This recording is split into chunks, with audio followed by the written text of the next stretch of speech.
know, as we have had customers come to us seeing us create solutions for them, this has continued to grow. And you know, we produce in excess of, you know, over 1 million pounds of textured yarn a month. That's huge.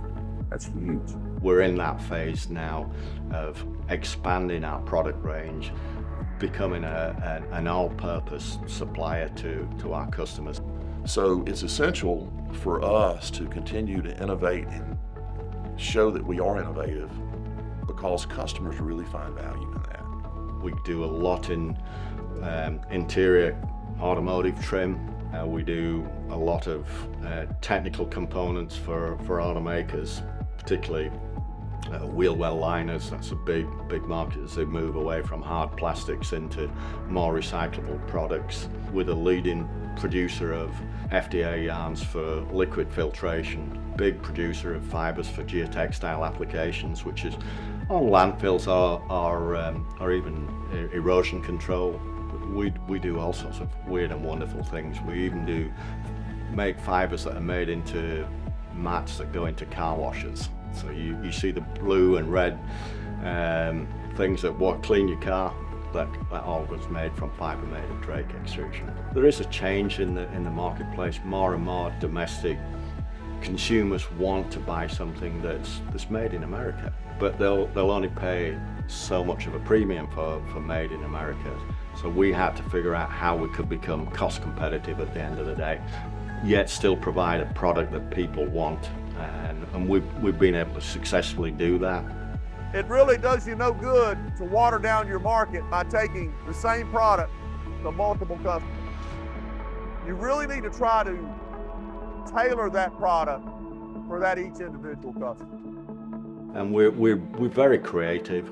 We're willing to try to turn our hand at basically anything that we can produce on the equipment that we've got at the end of the day.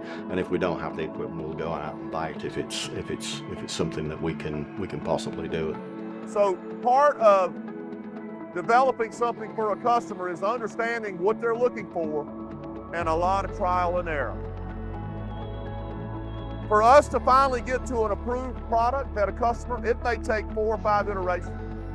It may only take 1. But there's a lot of discussion back and forth between that customer to where by the time we get to the approval process, they've got a lot of ownership in that product. And they feel like they've been part of the design process along the way. So this literally becomes like a recipe for a cake or for a pizza. And the customer, our customer, can then take this product, weave it in their fabric design. This literally becomes a recipe that's repeatable every single order. And we can take a different set of combination of colors and create a different pattern.